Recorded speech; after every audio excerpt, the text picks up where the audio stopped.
राशि में से दूसरी राशि में जब सूर्य जाता है तो उसको सूर्य संक्रांति बोलते हैं। और उसमें ये धनु राशि में से मकर राशि में जो सूर्य जाता है वो मकर संक्रांति कहलाते हैं।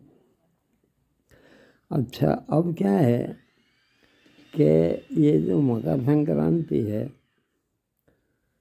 ये संक्रांति जो है कुछ इस तरह का सिस्टम है कि ये हमेशा ही 14 तारीख को ही होती है। दूसरी जो 11 संक्रांति हैं वो कभी कोई एक दिन आगे, कभी एक दिन पीछे, या उसी तारीख को, इस तरह का पंचांग में दिखाई पड़ेगा।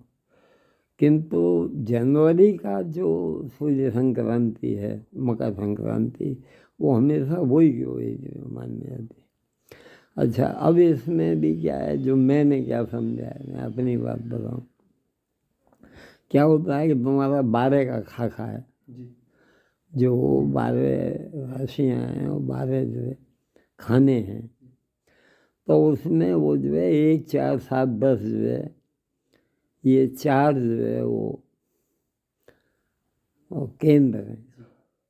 1, 4, 7 और 10, तो ये 10 है। मकर जो है 10 है। बाकी 1 और 4 और 7, ये जो 3 संक्रांति हैं, उनका भी महत्व है। हाँ, महत्व का वो मेरी समझ है, औरों का उससे कोई वो नहीं हो, क्योंकि क्या है कि ये चारों केंद्र की संक्रांति है। 1, 4, 7, 10 जो है वो केंद्र जो है उसको पकड़ के रहना है, वो केंद्र का मामला है। वो केंद्र जो है वो एक है, केंद्र जो है वो एक है, एक को पकड़ के रहने का वो बात है। तो ये जो भी एक जो है, जो संक्रांति है सूर्य की, तो एक जो है क्या नाम, सूर्य की उच्च की राशि है मेष। एक जो है सूर्य की उच्च की राशि है, और उसका ये जो 4 संक्रांति होते हैं, इन चारों की विशेष कुंडली बनाई जाती है। सूर्य संक्रांति का टाइम जो वो सेट करके, और जो फलादेश वगैरह ढूंढा जाता है 3 महीने का, वो इन चारों संक्रांति के साथ ढूंढा जाता है। मेदिनी ज्योतिष में इस तरह का कुछ है। तो वो जो मेष है वो सूर्य की उच्च की राशि है। अच्छा, अब 4 है, 4 जो है वो गुरु की उच्च की राशि है। जो बात समझने की बात है कि एक मेष है वो सूर्य की उच्च की राशि है, जो 4 है वो गुरु की उच्च की राशि है, 7 है वो जो है शनि की उच्च की राशि है, और ये जो 10 है ये मंगल की उच्च की राशि है। अच्छा, यही चारों जो ग्रह हैं वो आए ऐसे देखा जाए तो वो मूल उसमें आ जाते हैं। ये जो मामला है इसको सारा, ये चारों संक्रांति वो केंद्र से जुड़ी हुई, और सूर्य की जो है राशि परिवर्तन की जो कुंडली बनती है संक्रांति की, उस संक्रांति कुंडली के हिसाब से 3 महीने का फलादेश लोग बताते हैं, मैं भी ज्योतिष। बाकी लंबे टाइम के लिए भी फलादेश। तो मूल कहने का मतलब ये है कि ये जो 10 है मंगल की उच्च की राशि की जो संक्रांति है, वो हमेशा 14 तारीख को ही होती है उसका। और दूसरी जितनी भी संक्रांति वो आगे पीछे हो सकती है जी, थोड़ा आगे पीछे हो जाता है। ये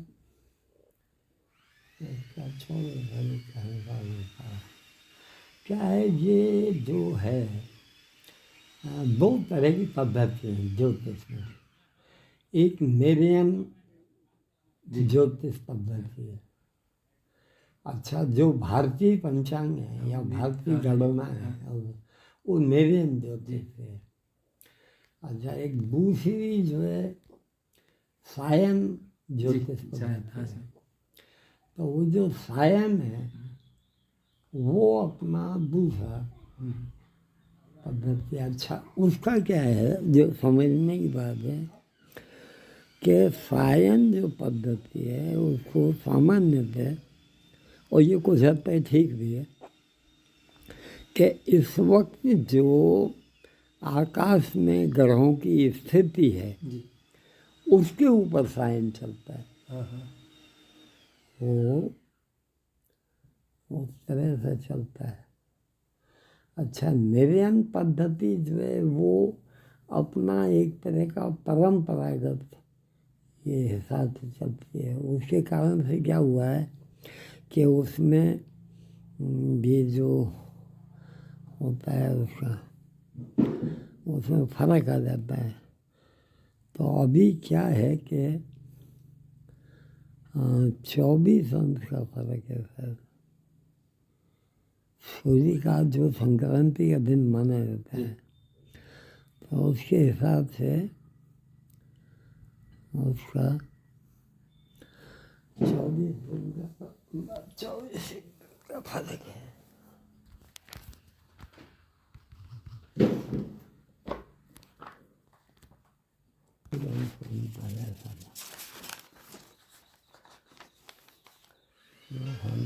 कार्ड है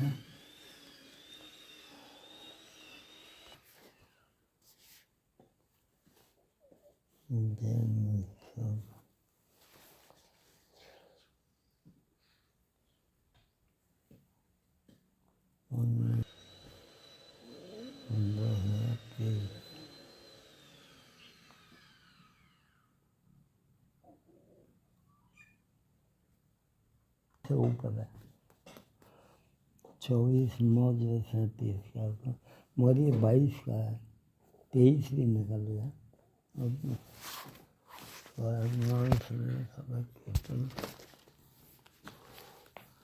बात ये अंदाजा है मुझे, मगर उसमें ज़्यादा मुझे रस नहीं है कि कहाँ क्या है। पता है सर जी, नोटिस में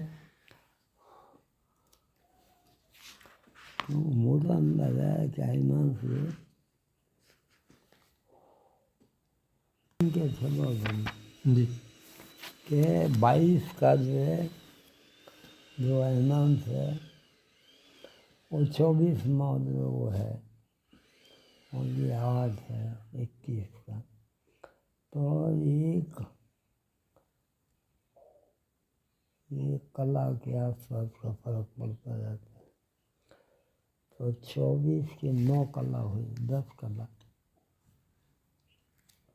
11 कला का 24 अंश ऊपर, 24 10 कला के आसपास रहेगा। 24 अंश और 10 कला का फर्क हुआ। अच्छा, अब सूर्य का एक अंश एक दिन में मानो, बराबर जी तो 14 तारीख में से 24 दिन कम करो। 14 जनवरी है ना, तो 14 दिन ये गए। जी अच्छा, और 10 दिन और गए तो 21 तारीख के आसपास आ गया, बराबर। तो इसका मतलब ये हुआ कि जो संक्रांति है आकाश में वो 21 दिसंबर को हो गई समझो। अच्छा पिछला हाँ जो समझ 21 दिसंबर हुआ, 21 दिसंबर को सूर्य सायन जो पंचांग है उसके हिसाब से 21 दिसंबर को सूर्य संक्रांति निकल गई।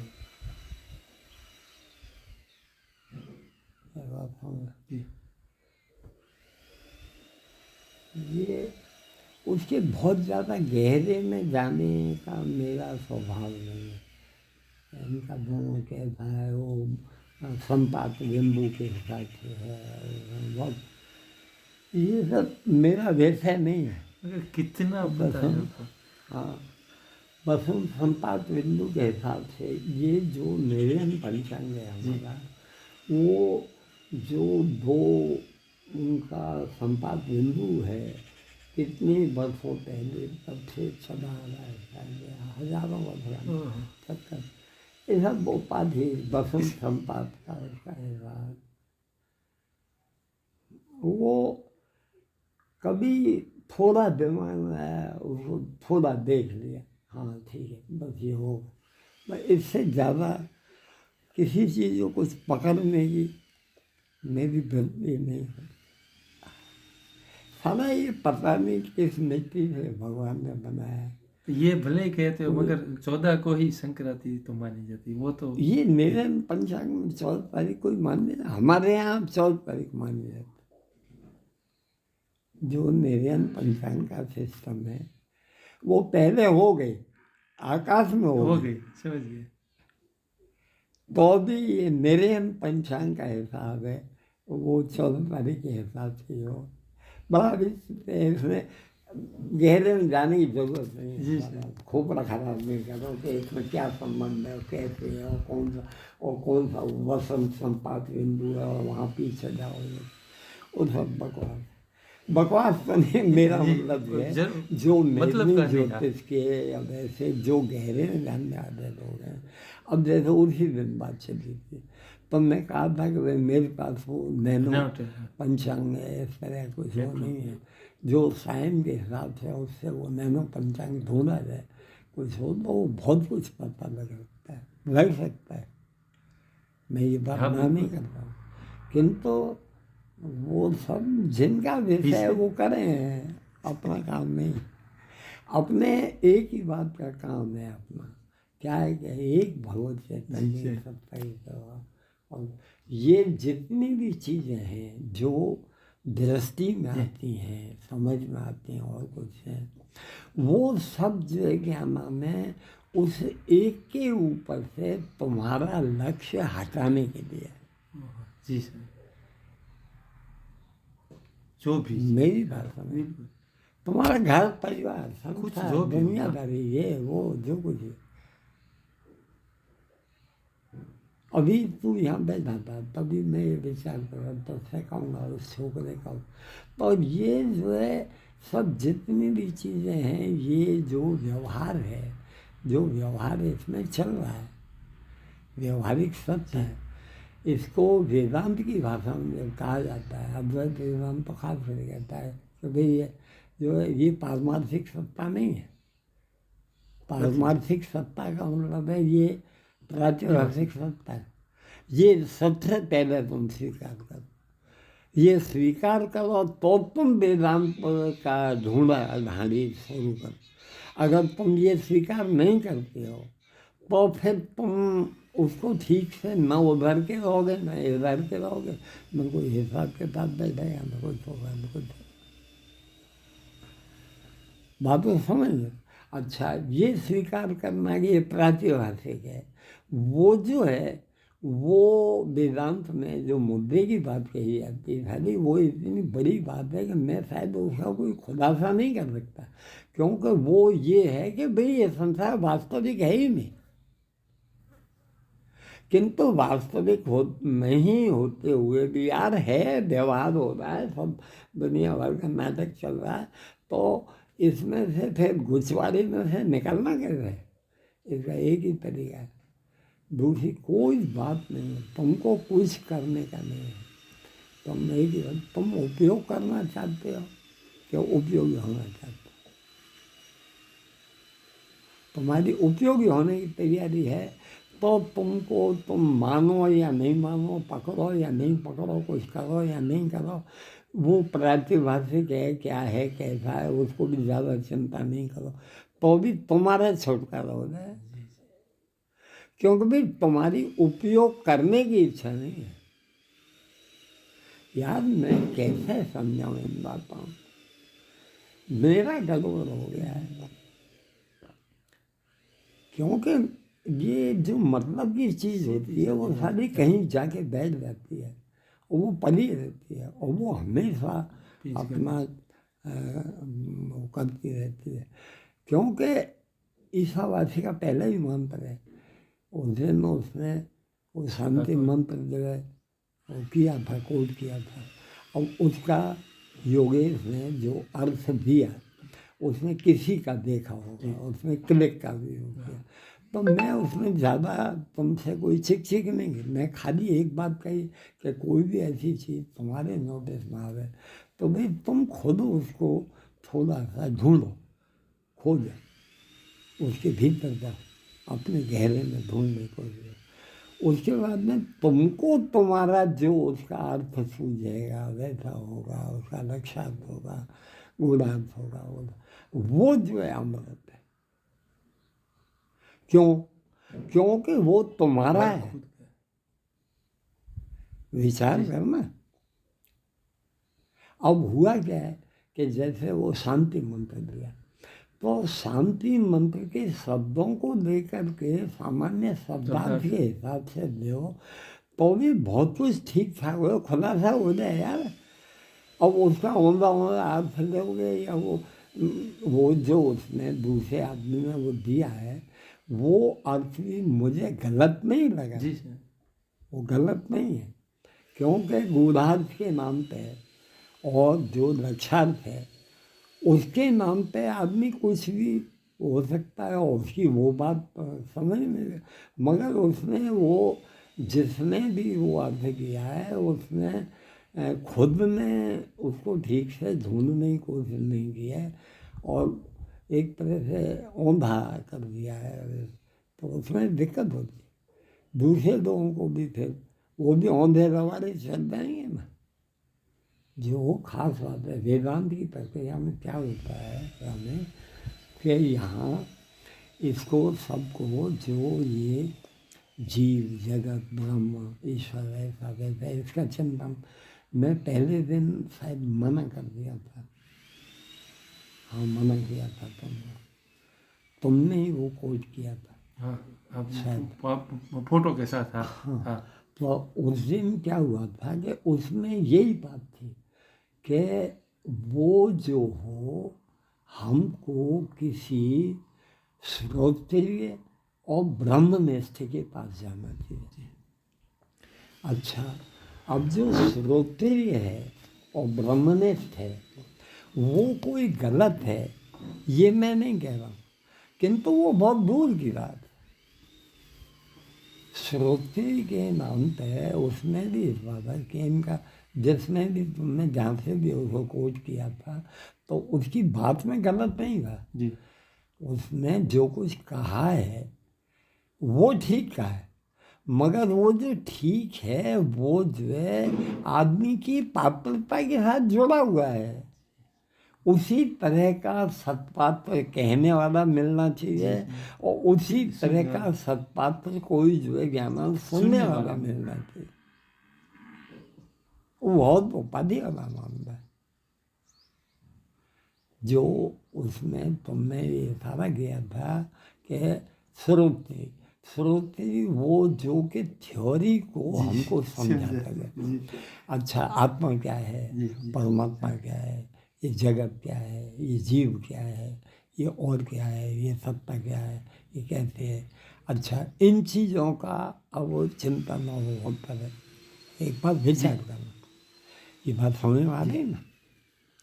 अब जो मेरा अनुभव है वो क्या कहता है कि दो चीज़ें हैं, एक है ज्ञान और एक है वैराग्य। एक है ज्ञान और एक है वैराग्य। अच्छा, अब ये दोनों जहाँ होते हैं, ज्ञान भी होता है वैराग्य भी होता, तो जा करके उस एक का कहीं कोई हिसाब के साथ बैठने की बात होती और नहीं होता। अच्छा, अब क्या होता है, अब इसमें होता ये है कि ये दोनों होते हैं मगर दोनों की धारा और उसका एक ऐसा खुलासा है कि एक जो है वो मुख्य होता है और दूसरा जो है गौण होता है। बात को समझ, जैसे ज्ञान है ज्ञान मुख्य हो।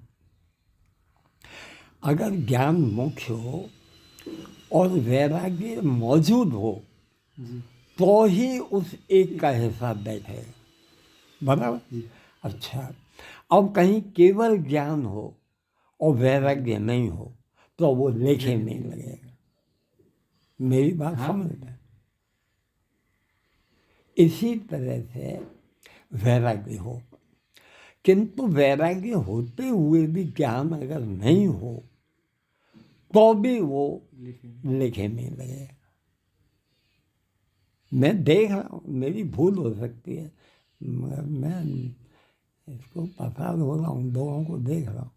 आपको ऐसे मैंने जो दिगंबर है, बिल्कुल कुछ भी वो नहीं, एक वस्त्र भी नहीं, कुछ वो नहीं, किंतु वो दिगंबर है, वैराग्य है, वो सब कुछ है, उसके पीछे जो ज्ञान की वो स्थिति होनी चाहिए वो नहीं है। और इसलिए वो दिगंबरों का मजमा हो, हजारों दिगंबर हो, तो भी उसको कुछ नहीं है। जी विचार करना। अच्छा, अब ज्ञान हो, वेद वेदांग का और वो शास्त्रों का अध्ययन, और वो सारी दुनिया को उल्लू का पट्टा बना सकता है, वो इतना होशियार है, कैसा है, सब कुछ है। और जब चर्चा होती है अथवा शास्त्रार्थ होता है तो वो सबको उल्लू का पट्टा बनाता है, ये भी। किंतु वैराग्य नहीं है, तो वो भी वो विद्वत्ता होती है, जी सर। किंतु वो जो एक है जिसके लिए ये ज्ञान और वैराग्य है, उस एक का पता नहीं चलता।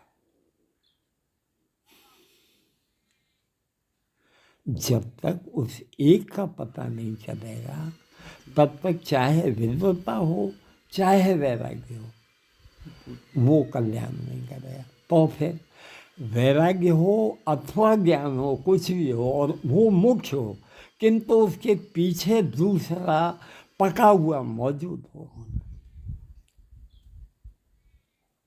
तो उस एक का पता लगेगा, ये उस एक की निष्ठा खड़ी हो सकेगी। उस एक तत्व की निष्ठा का मामला है।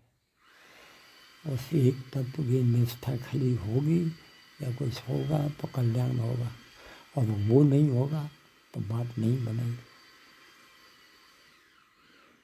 क्योंकि इस ज्ञान का मामला नहीं है, इस वैराग्य का मामला नहीं है, मामला जो है उस एक का है। अब उस एक का ज्ञान से वैराग्य से ही कुछ होता हो ऐसा भी नहीं। जो खास बात है उस एक का माथा झुकाने से भी हो जाता है यार। जी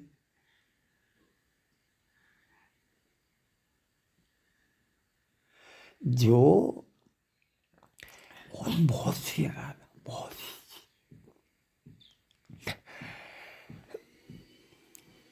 परमात्मा के सिवा और कुछ है ही नहीं।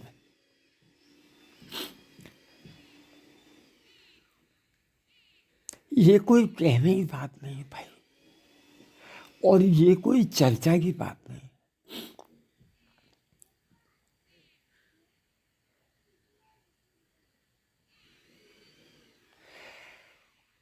ये कैसे समझा।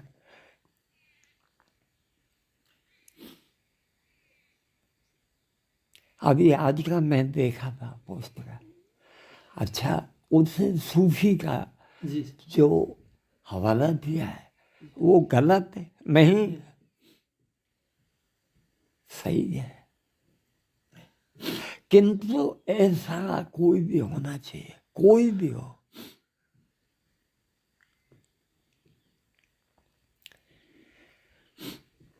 इसका तुमने हवाला दिया, ये हुआ होगा, और क्योंकि औरंगजेब बहुतों का एक और दूसरा हुआ है। मंसूर हाँ, मंसूर। मंसूर वो जो मंसूर है वो चिल्लाता रहता था हर वक्त। वो कहता था अनल हक, अनल हक। उसका तुम्हारे इसमें भाषा में उसका अर्थ ही है, मैं ही ब्रह्म हूँ, मैं ही हूँ, जो कुछ मैं हूँ। और उस मंसूर में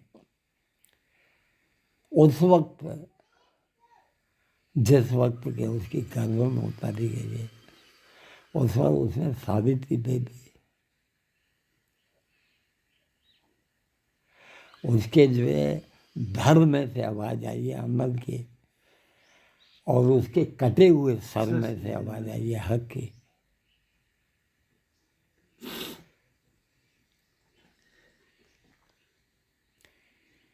क्या ट्रांसफॉर्म होता होगा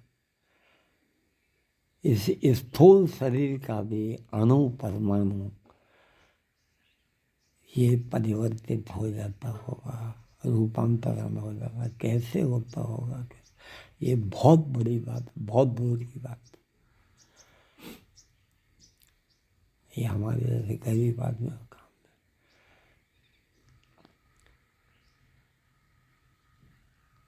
हम केवल माथा झुका सके, इतना ही बहुत है। ऐसा कहा जाता है जो सचमुच जो है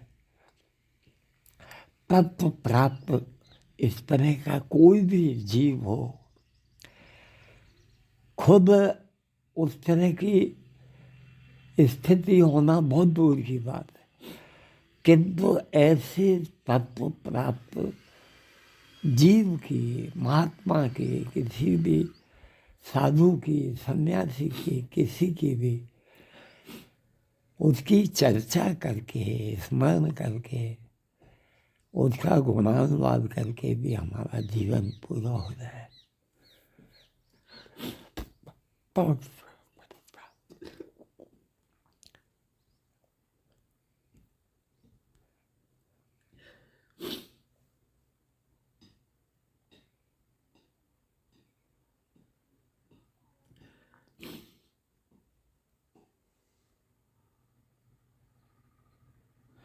ये सब जो कहीं भी जो कुछ भी हो सकता है, वो सब उसके सिवा और कुछ नहीं।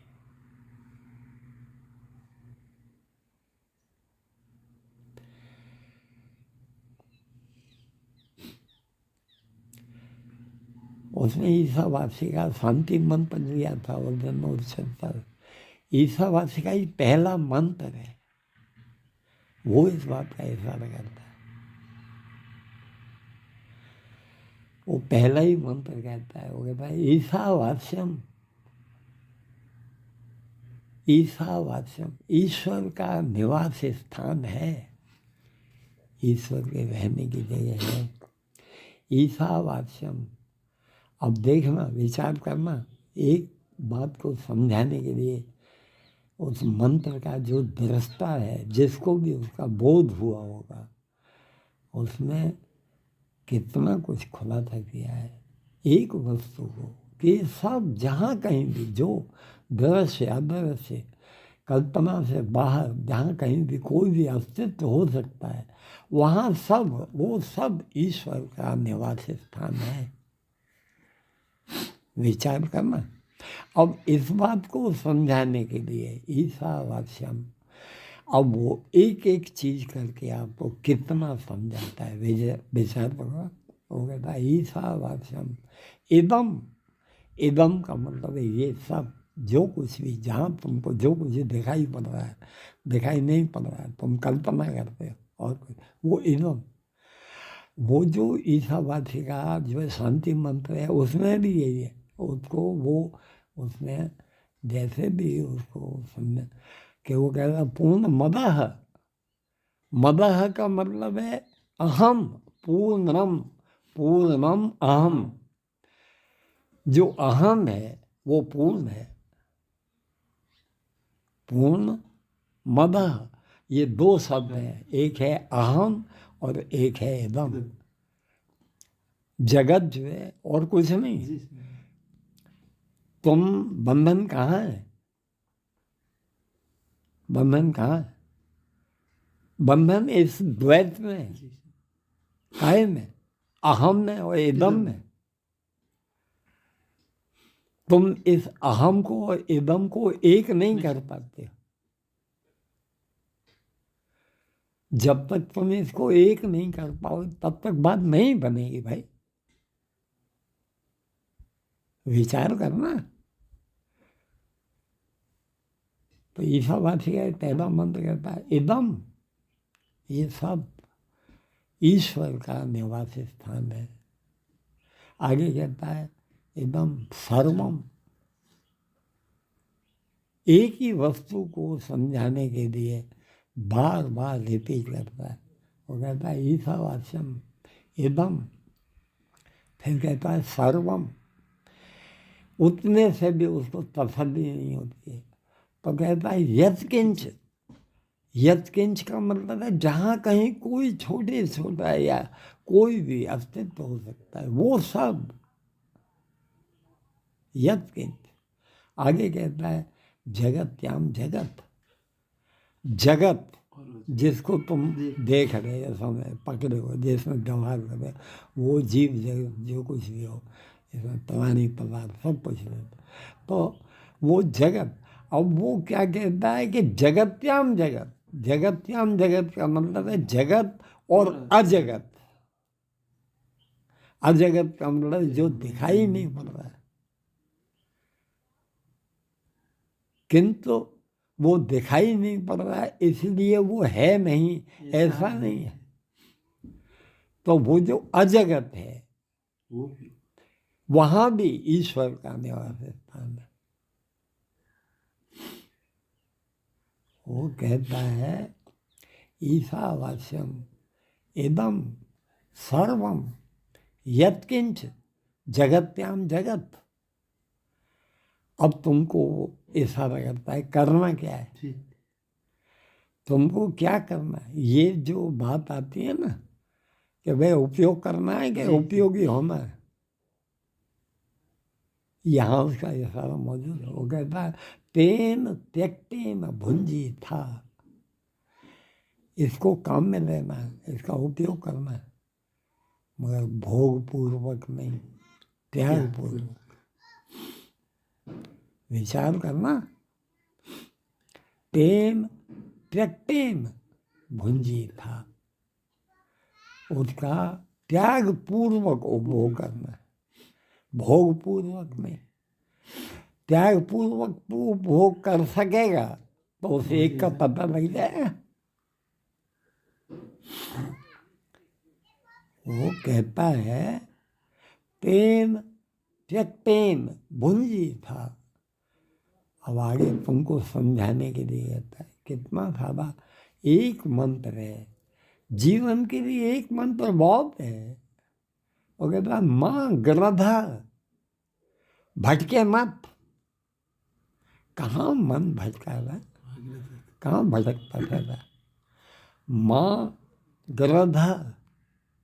आगे कहता है कस्य श्वेत धनम। ये जो धन है, ये प्राणी और पदार्थ और सब कुछ, ये किसका हुआ है। इस धन को किसी के भी संग जाते हुए किसी ने नहीं देखा होगा। किसी ने कितना भी भेगा कर लिया होगा, किसी का कितना भी कुछ हुआ होगा, ये धन जो है किसी का हुआ हो,